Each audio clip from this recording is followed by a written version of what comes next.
Welcome, friends, to the Beaver Dam. And the question on everyone's mind on the eve of Relic Delta is who do I relic up for Relic Delta? And that is what we're going to seek to answer during this video. And we're going to give you guidelines. We're not going to go through like every single team because no one has that kind of time, but we're going to give you guidelines. So no matter if you're in the early game, mid game, or late game, you know who to get rep for Relic Delta ASAP. My main focus of this video is to make sure you don't drop far in GAC and that you do good. So here's to hoping. Now, the answer is obviously everyone needs high relic levels now that relic delta is becoming a thing, but there if we just try to go and fix things one team at a time, you're going to end up getting left behind a ton and you're going to drop a ton just trying to get those characters up. So instead, we're going to patch holes for now, fix teams later. That is going to be our strategy here. So we'll have certain guidelines for you. I do want to take a brief side tangent and say if you are a newer player, I wouldn't super focus on this, and I would more focus on getting like one really good high relic, like Relic 9 tank on defense, one of the really annoying tanks like Savage with his Omicron, or like Malgus, Malik, those really annoying tanks that just constantly do it. Malgus is obviously not something that's easy for new players, but there's quite a few of those different tanks that are just a nightmare to deal with, especially in the early game. Even something like a General Kenobi can be a pain in the butt. So high relic random tank is going to help a lot keeping your defense going as a new player. But jumping into our general rules, let's fix some holes in your guys' roster. Now, first things first, one of the biggest things that you need to pay attention to is your flinging attackers. This is one of the big things that I think a lot of us are going to struggle with at the beginning, but by patching the flinging attackers first, I think we're going to do a lot of good stuff. It means our attacking, our offense is still going to be able to be offensing. It's going to be able to actually take down what we're meaning to take down. For instance, the Emperor Palpatine Mara Jade team, you're flinging Star Killer over and over again at the enemy, and they're just hitting over and over again. Like Seer Malicos does the same thing.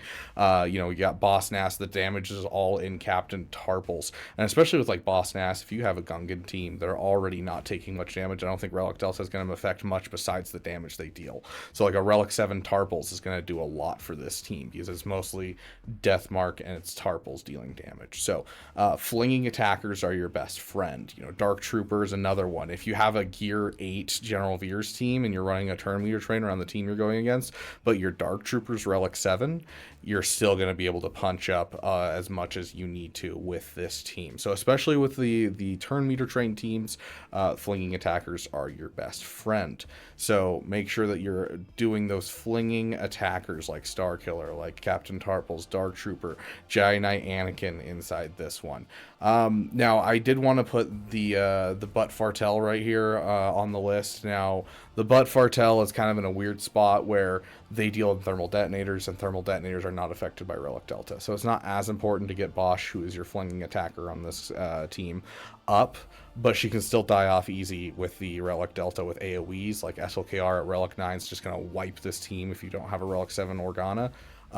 Even then, with Darkside Ray, I don't think that matters as much, but Relic Delta could open up some counters to this if you don't have a Relic 7 Bosch. But overall, the big portion of this one, the reason it's between our attacking or flinging attackers and then our key tanks, which is our next section, is because this has a key tank that we need. Bosch is kind of an important one, but she's thermal detonator, so I can see an argument to pushing her off. But Kersantin is a key tank.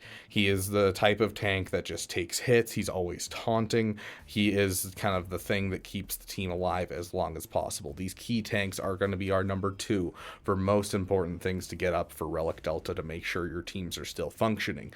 Lately I've been seeing some Relic 3 clones with like a Relic 7 gas. I'm like, that's great, because the clones really don't do that much damage anyways. They're sure, once we ramp up damage to General Skywalker, they are, but a lot of this is like getting turns until Rex can aerial advantage, which will not be affected by Relic Delta because it's percent health damage effect. So, like, honestly, a high relic General Skywalker with clones, you can still hold off on, like, relicking up your clones and still do good. So having those key tanks is very important. Malgus and Malak being high relic, very important. I see a lot of Relic 5 Malguses when I go through your guys' rosters, so this is going to have to be one that you bring up to Relic 7. Speaking of, Basilishan I see at Relic 3 way too often. She's going to die a ton to Relic Delta until you can get her up to Relic 7. She's a support. She's not super important. Most of the team still works without her, but she's definitely a nice seal-the-deal character. She's going to be down the road. She'll be part of that part 2. After you fix the holes in part 1, you'll come back around and fix the teams, and she'll be on that list to, fix up the teams that you have. But right now, we're focusing on fixing holes. That's the big thing here is we are fixing holes. You want to fill your holes as often as possible, especially when it comes to your like passion project teams. You don't want those ones that are the PPs to just not work, because you want your PPs to work every single time. So you're going to have to fill those holes to make sure that your PPs work. These passion projects are why we play this game. It's why we enjoy this game. And so those teams like, Gas for me or, Finn, Zori, you're going to want to get those relic levels up specifically on that team, because you want the things you enjoy to continue to be things that you enjoy. So just a quick side note, work on your PPs, fill your holes on those ones. Next up, we have this team right here. Savage Opress is going to be a desperate need Relic 7, especially keeping in mind that Nihilus is an insta-kill. And with Nihilus being an insta-kill, that can enable you to overcome certain Relic Delta matchups you normally would not be able to do. So I think insta-kills are going to become more and more of an important thing in the game. Make sure that your Savage is Relic 7. Obviously, you can see here I'm not prepared for Relic Delta myself. I'm really not, and so I'm going to get pretty wrecked early on, but I'm completely out of Bronzium wiring, so I can't really afford the Relic 7s, but as soon as Relic Delta comes around, we also get the rework to Relic changes, which includes Bronzium wiring in the the Raid 1 currency, and so I will never run out of Bronzium wiring again. If you were to just spend one Order 66 raid, which happens once a week, you spend one Order 66 raid and just buy Bronzium wiring with the stuff that you get from one Order 66 raid, and you have 400 Bronzium wiring. That is awesome. I'm never running out of Bronzium wiring again. I can't wait. But that being said, at that point, if you've already taken care of your flinging attackers, you've taken care of your key tanks, the next on the list is just key characters in general. Key things that can, carry something. Like, we got General Grievous right here. If you have a Relic 7 General Grievous and he's not taking a whole ton of damage, but the other allies are a little weaker, that's fine, because they're meant to die off and General Grievous takes turns and does his thing.